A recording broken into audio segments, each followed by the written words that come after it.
Morning, afternoon, or evening, whatever your case may be. JR of Redneck Farming here on Goldcrest Valley. Believe we're just about worked out all of our microphone issues, so we should have some crystal clear audio for our taping today. 10 minutes after 6. We slept in just a little bit this morning, people. But we're going to get out here, take a stroll around the coop. Seems like our hens have been real productive. Go ahead and gather these eggs up.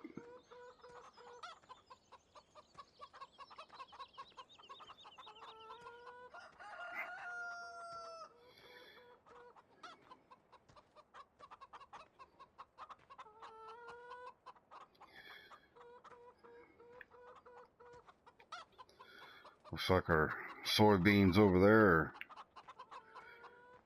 still growing away.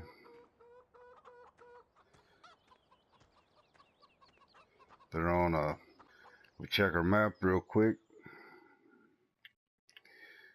We'll see that, yeah, they're not yet ready to harvest, but they are on their third fertilizing state, all three of our fields. Well, our neighbor's field, field 19, is ready to harvest though. And what has he got planted in there? Sugar beets. All right. Well, we've got a little bit of money in the bank from all of our Charlie hustling. And you can probably tell if you keep track of that money in the top corner. We don't quite have as much as we did when we finished our little Charlie hustle montage. A little bit of money on equipment, I guess I should say, in order to sort of do something I want to do or try in this episode, leaving us with $164,000 in the bank. I guess before we get started with trying that stuff that I want to do for the episode, we're going to ease up here. We're going to ease up here and see what he wants for that field. We've been doing work on it. So, we've got a section of the field that is ready for harvest, but that's not quite enough of it to get to work on. So our field will be ready shortly.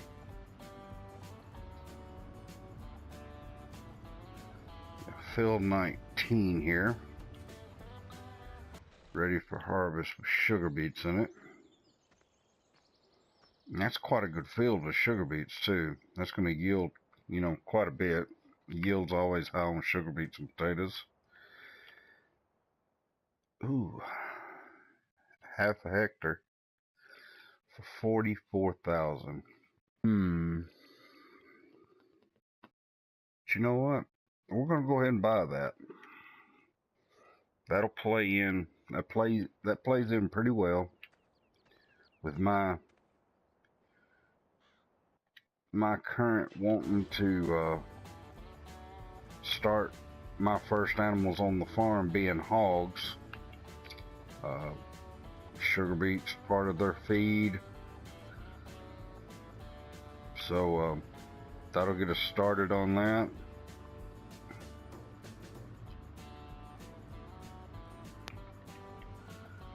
So yeah, $44,000 for a sugar beet field that we get to take the sugar beets off of, which is really a good tie-in. because that's what we're going to start doing this episode. While our soybeans, while we're waiting on our soybeans there to come into their final,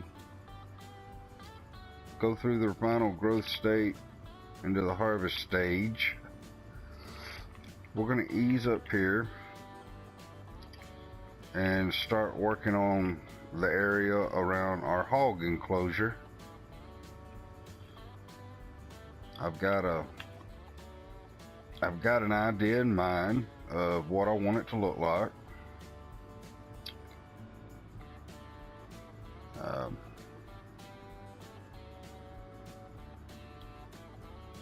So I figured that's what we would start on for this week's episode. And I'll go ahead and get it out of the way, folks. I apologize, those guys that are watching this. I apologize for being a little behind on the episodes. But just from you watching what I've been putting up, you undoubtedly know I have microphone issues. It's just one of those things that I'm trying to learn how to set things up and get it to do what I want it to do. And like I said, I think we're about to get it worked out. I might still have some fine tuning to do on it, but you know, it'll be what it'll be, and we'll get back to at least an episode a week. So, okay, on to what we were doing. I did a little customization to our stire. Our stire has the ability for a special option of forestry mode. It's a body modification, more or less. It puts up some protective bars around the outer edges of the body, over the cab. You know, just turns it into a forestry model. And I decided, well, if we're going to do that, let's put it in an orange color too, which is the only other available color for the stire. I don't know. I think it looks good, guys. May just be me, but this episode we're going to be trying out some new equipment that I haven't seen anybody else use in game. We got this bio belts RG200, and for lack of a better terminology, this is a clamp made for moving trees around. A scissor clamp, more or less, for dragging trees around after you cut them down. Over here we got some new log forks. Well, I say new, they're mod log forks. They're not the vanilla log forks. I tried them out on my test map, and oh, I love these. These work like log forks are meant to work. You can see what I'm talking about when we get going. And then over here we got the what is it? Daughtry forestry turbo saw, which is basically just it's a driveline powered saw to cut down trees. Pretty easy in operation. Tried it out on my test map because I'd never seen one work. Wanted to see what, just exactly how this, supposed to operate. It's nothing like a Scorpion King or anything like that. Basically does a same job as a chainsaw, except with use of a tractor. And I figure, well, it's something different. Our first step. Oh, I also got the bio belts TR500 logging trailer. So almost proper logging today. But instead of being in the forest, what we're going to do is remove a few trees up here. This small one here, we're going to take it out. We're going to clear us out an area Well, no, I'll tell you what, we're going to leave that one there because of the way the hillside rises right there. And this side down here is more flat. You know, we're going to fix this up an area to put some storage buildings to store feed in for the hog area. And I know you're thinking, well, JR, don't you have storage buildings back there? Yeah, you do. But I don't want to waste time going back and forth, back and forth. There's only 2 bays over there. And, you know, you got to have at least 4 things of mixture for your hog food. So we're not going to be using those 2 bays over there. We're going to put us some same storage shed, that small storage shed. I'm going to put us a couple of them over here. So we're going to clear us out some room. Now, the first thing I want to do is go into placeables and just sort of check out what kind of surface area we're going to be looking at. So I'm going to step over here to this small storage shelter. As you can tell, a small storage shelter is still pretty doggone good sized.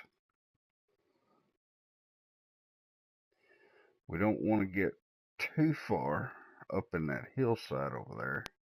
We're going to use that small tree as our outer lineup. So I'm going to offset it this way just enough. Well, we might end up cutting that tree down after all. Well, I guess we can let the tree limbs hang in the side. It looks tacky, but anyway, the 2 out there on the road, those are close to the road, those have got to go.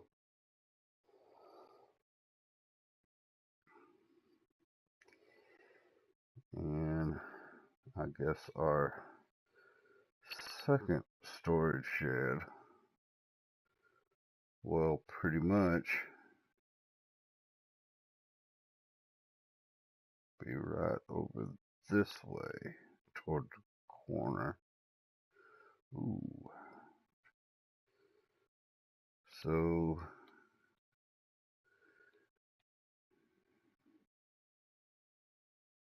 we'll move this back edge out there close to where the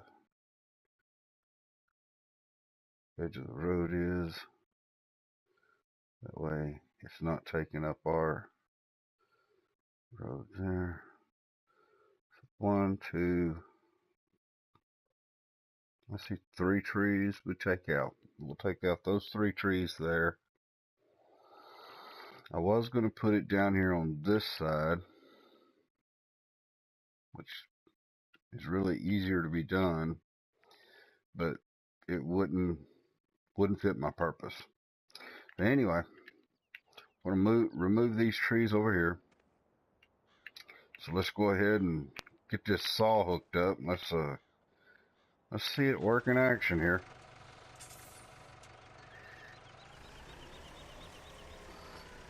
Hooks up to 3-point linkage in the front or in back. You got range of motion. Your left shoulder button up and down on the right joystick, or same shoulder button and left and right on that right joystick.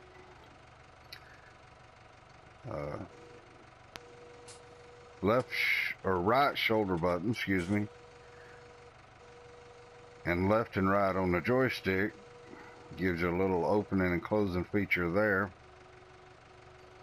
Then of course, you know, left shoulder square to cut that saw on. Now, just like a chainsaw, you can control, just like you control where a tree's going to fall with your chainsaw, you can do the same thing with this. Of course, it falls away from the tractor. Well, let's get in here where we can see what's going on.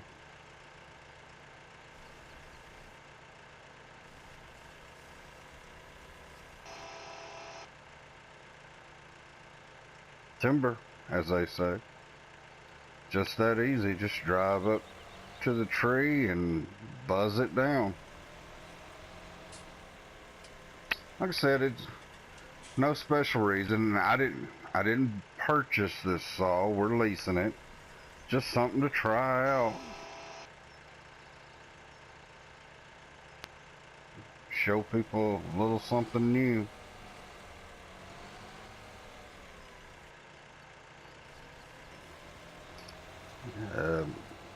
Makes cutting the trees down real quick. I will say that. Of course, I will have to come back with the chainsaw and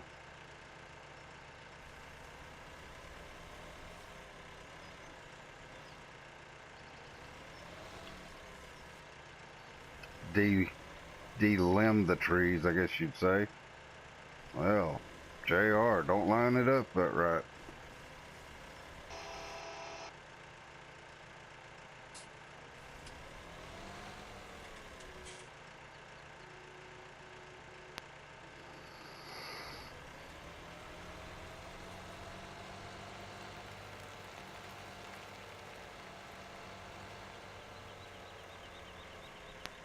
I don't think we'll need this smaller one cut down, but we'll go ahead and, just for good measure.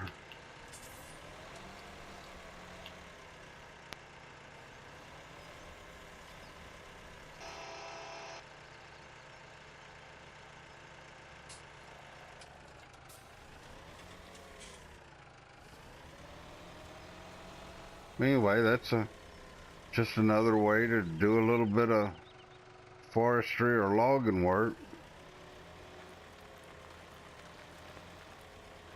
You know, if you just want to use tractors, that's a good way to cut your trees down, I guess. Pretty nifty. Tried to make sure I had all of my equipment up here ready to go for y'all so we wouldn't have to do a bunch of back and forth. Let's go ahead and get this stump grinder. So we can get these stumps out of the way.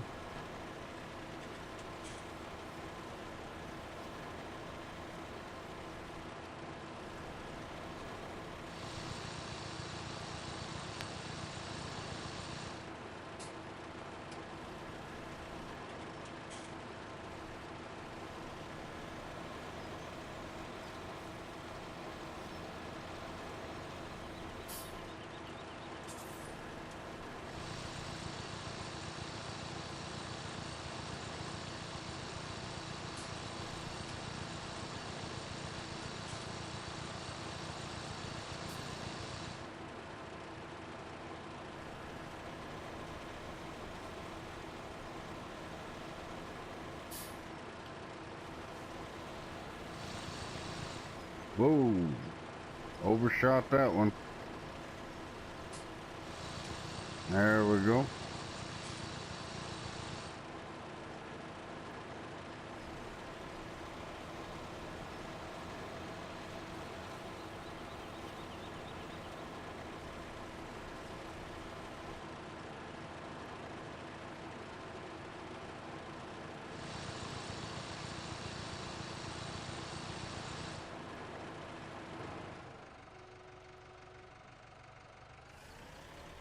That tree there is acting just a little glitchy, but it will be alright.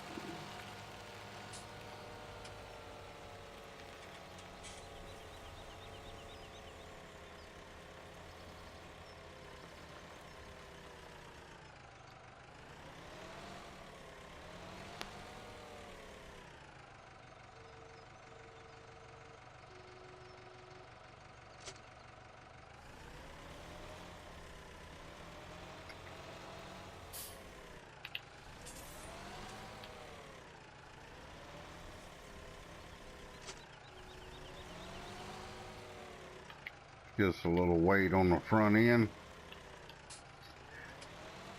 And we'll hook up this clamp.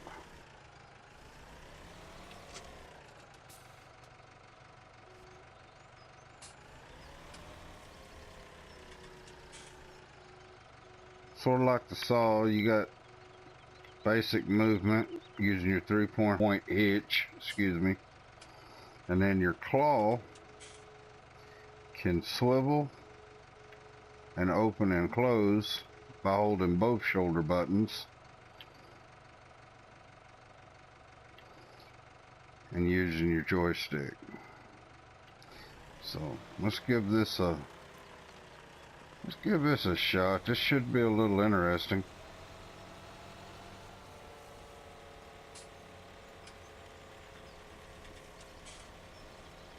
Since this one seemed to be the most weird acting one, Lee's over here and see if we can't get it.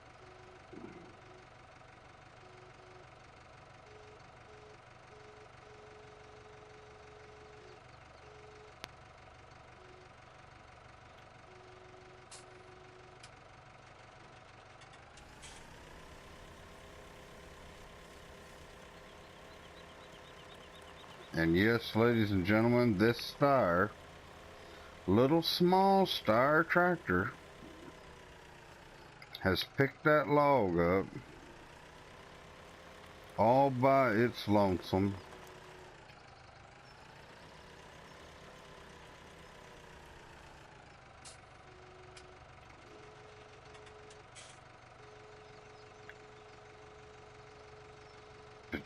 To drag over here to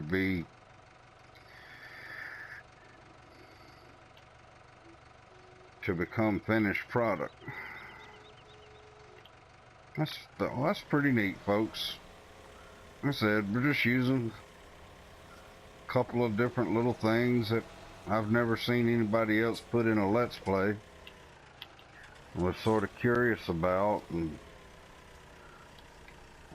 like I said, I went on a test map and trying things out and figured, well, that's a good one to try out.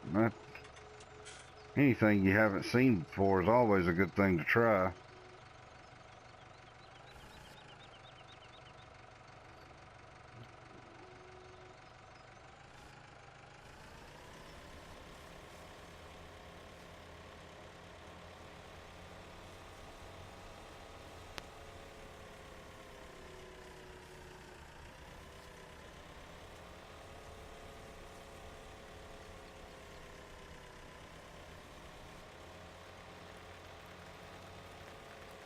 Everybody knows these tree branches. The tree branches themselves on these tall pines don't have collisions, but as you can tell, the trunks do. So you got to sort of watch where you're swinging that thing as you drive around.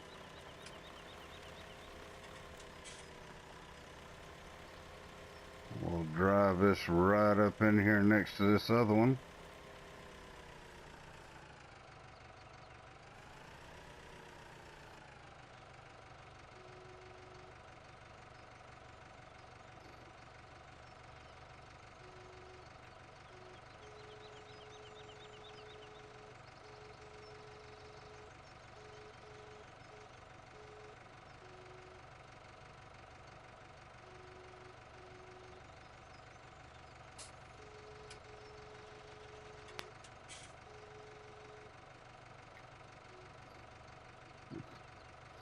You know, just like an incorrigible child, this tree does not want to behave the way I want it to. I guess that's all part of it. We get it over in the general vicinity of where we need it. Let's go ahead and grab this one, and then we'll start trimming branches.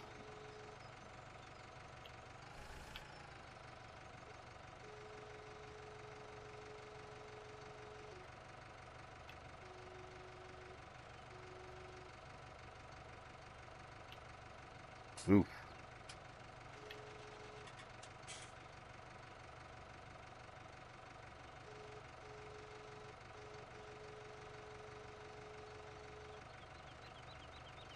if you'll notice,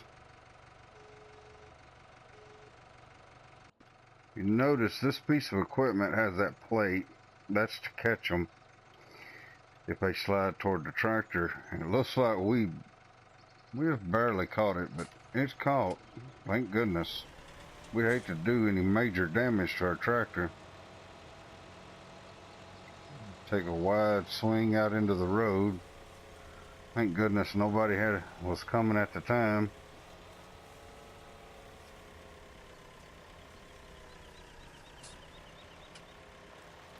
Since this tree is angled off, the way we got it picked up, it angled off to the right.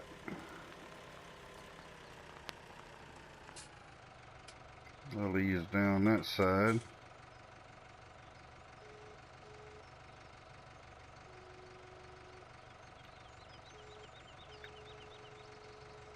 And drop her off, just like that. Pick her up.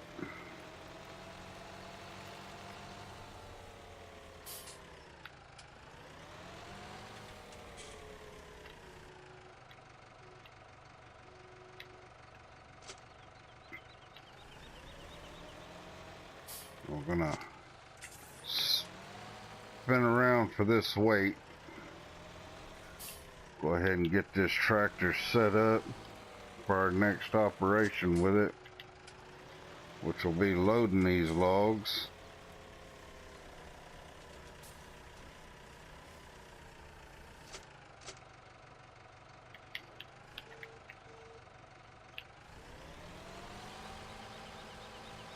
Oh, I missed a tree, didn't I? Well, that's how life works. Sometimes you miss trees.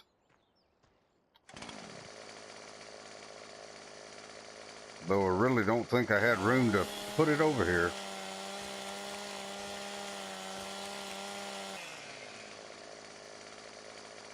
Tree 1. Tree 2.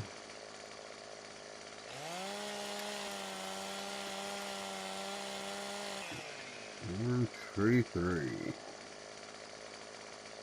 You notice what I did? I sort of lined them up with the trailer. Now, I don't know what it is in other countries. Log trucks get away with a lot of overhang over here in the States, but I don't think we're going to go quite that far over. So we'll give these ends a quick knockdown.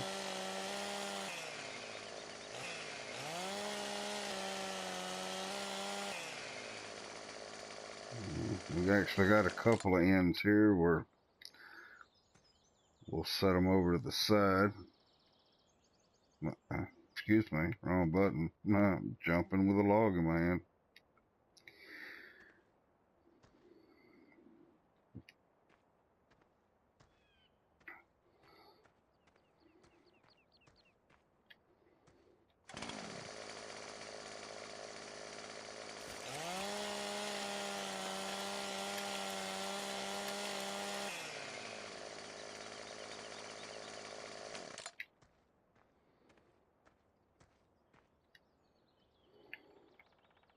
See, we didn't have to use the clamp. We could have just as easily moved every one of these logs with our new forks here.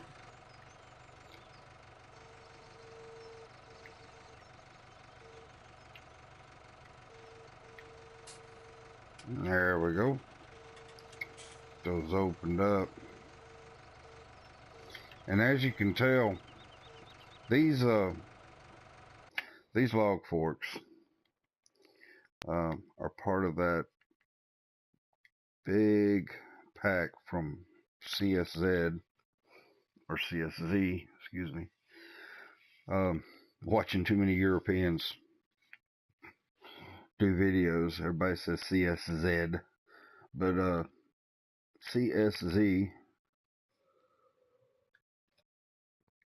put out all these attachments for front loaders, skid steers, telehandlers, you name it, it fits it.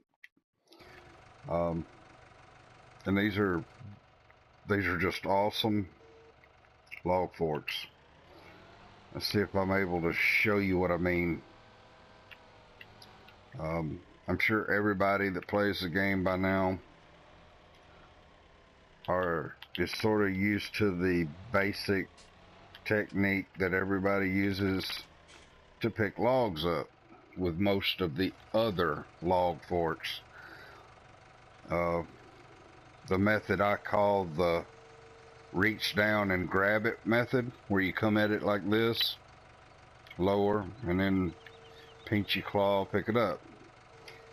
Okay, with these log forks here, you don't have to do that. Adds more realism, because you can actually get under the logs instead of just shoving them along the ground. I know the ground's not level here, but maybe I'll be able to get the angle right. On my test map, this worked, so watch it now not work. Watch the ground be so unlevel I won't be able to do it. Yeah, too much of a hill.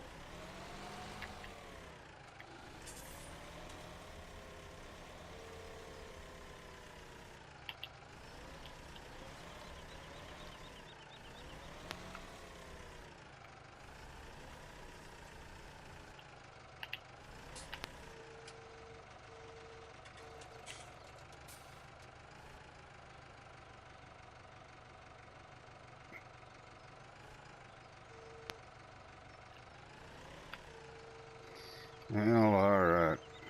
I'm not going to sit here and waste the whole day trying to get it to work like it did on the test map. That's disappointing, though.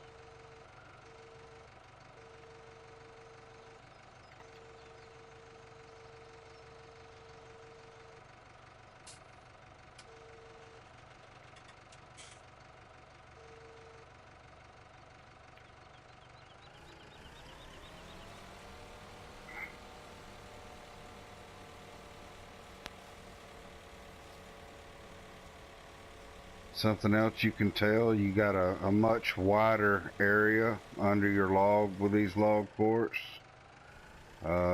Makes transporting and keeping it stable a whole lot easier.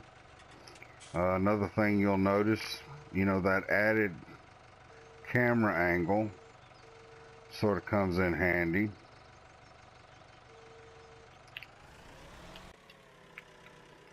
Go ahead and fix this one up to match.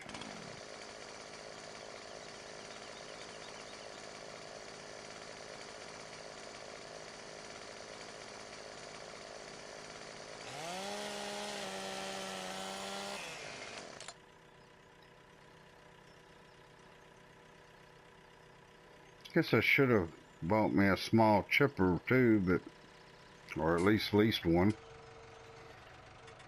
But I didn't do it. We'll save that for another day. Maybe as these push together you can see what I'm saying.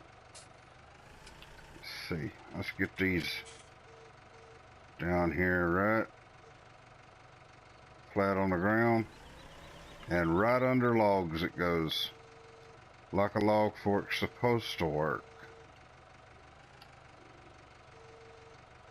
I mean, I hate to say it, Giants, but CSZ's got you beat for producing quality log forks. The modder just, he got it figured out.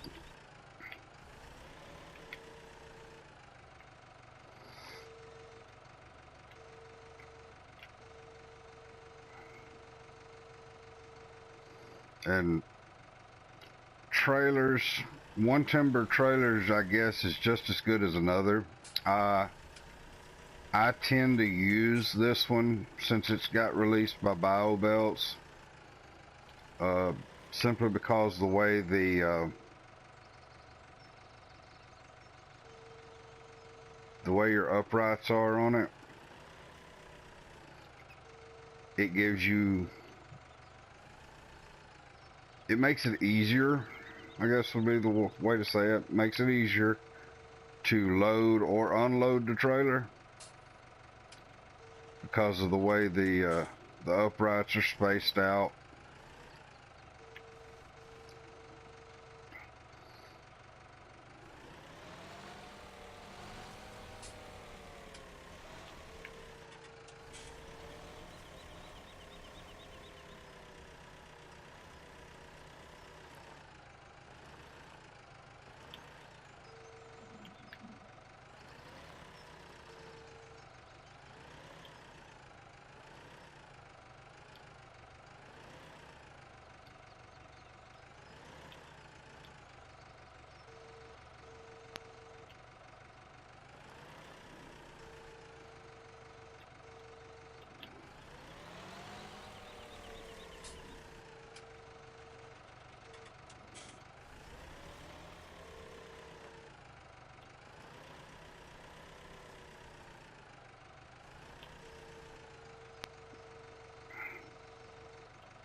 And having those 4 forks on the bottom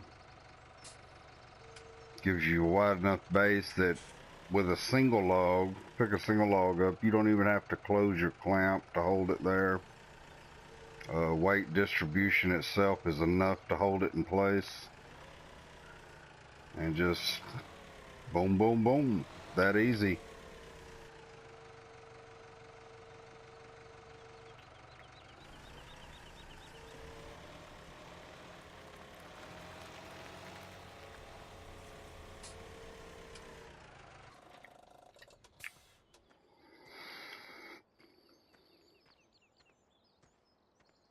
We'll throw a couple of straps over these.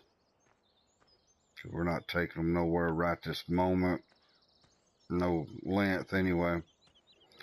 We'll probably finish loading this trailer. The trailer and the dolly are bought and paid for. And Sammy has enough horsepower to move it. So what we'll do is we'll take her over here in this little grassy area. Just nice and out of the way, park her up. Alright, stumps removed, trees cut. Alright, let's look at those shelters again. Alright, couple of feed shelters. Now, we wanted this one. We're going to angle it. It gave us more room to work with. No trees there. Good deal.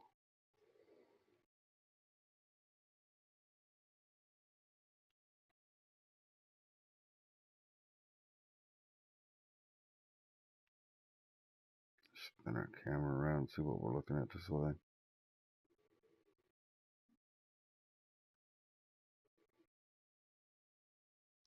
We'll go ahead and do our construction for that one there.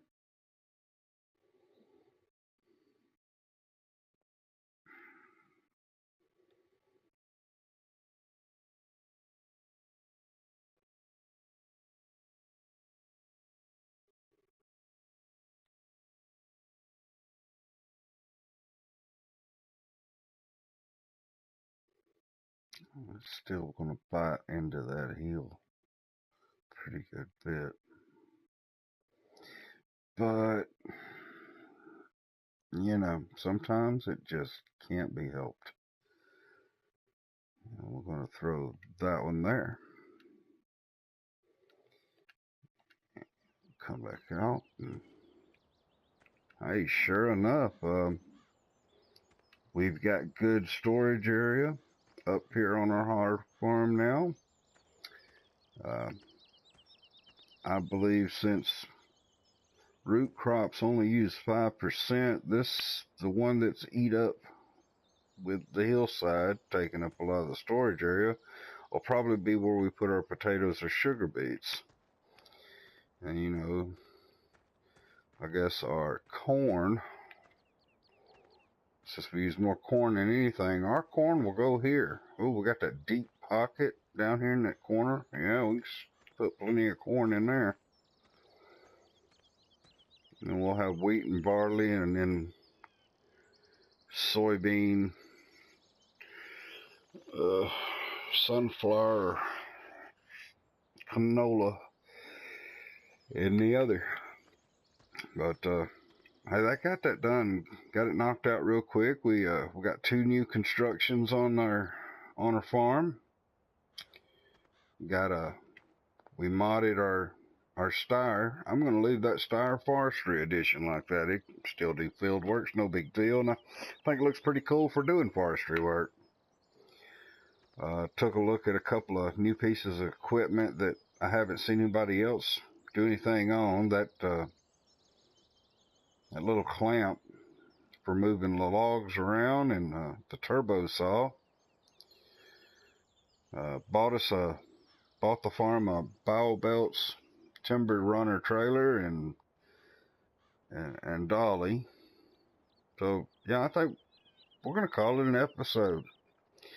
And we hope you enjoyed it, and hope our microphone's picking up good so you can hear us now. And like I said, we got our feed storage shelters built today, removed the little trees, and used some new equipment. So we'll catch you on that next go around, people. Until then, keep it rednecks.